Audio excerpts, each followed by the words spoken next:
নমস্কার, আমার journey to ঝাড়গ্রামের তৃতীয় পর্বে আপনাদের জানাই স্বাগত। ঝাড়গ্রাম মানেই তো অরণ্যে ঘেরা প্রাকৃতিক সৌন্দর্যে ভরপুর অপরূপ এক স্থান, শালের জঙ্গল আর চারিদিকে সবুজের সমারোহ।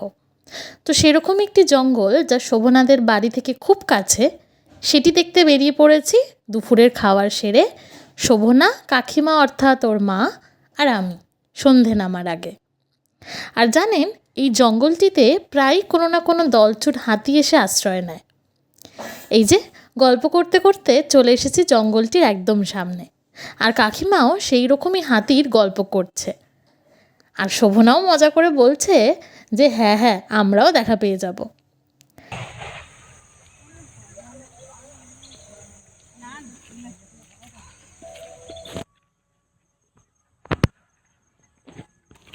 চুপ করে আসবে, বুঝাই যাবে না। একটু ধর অন্ধকার করে যারা হাঁটতে টাঁটতে আছে না, অনেক সময় পেয়ে যায়।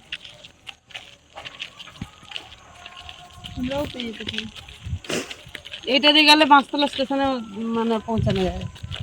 সেই যে আসলেই ঝাড়গ্রাম থেকে গেলে পাঁচতলা স্টেশন, পাঁচতলা স্টেশন।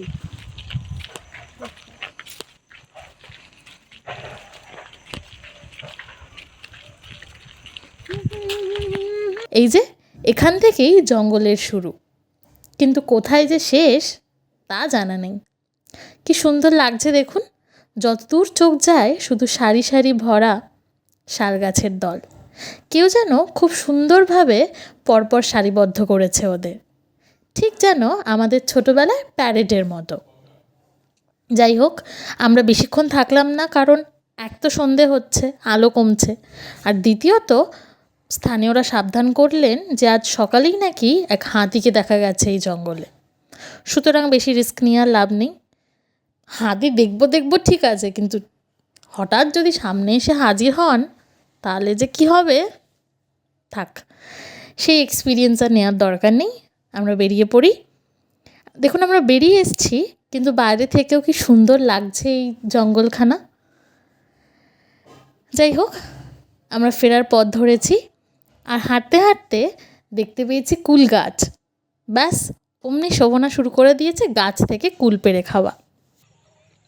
ও, এগুলো তো করবে। সরস্বতী পুজোর আগেই কিন্তু কুল খেয়ে নিলি। কিছু হয় না, অনেক এর আগে খেয়েছি, কিছুই হয়নি। না,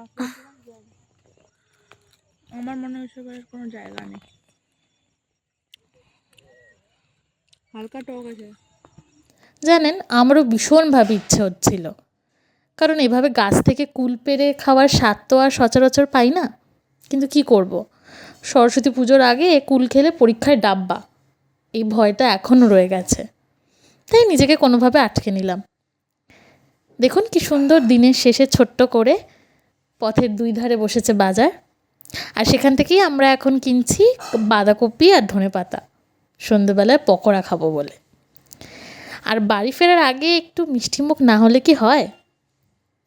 তবে চলুন, আজকের মতো এইটুকুই। দেখা হচ্ছে পরবর্তী ব্লগে। টিল দেন, দুগ্গা দুগ্গা।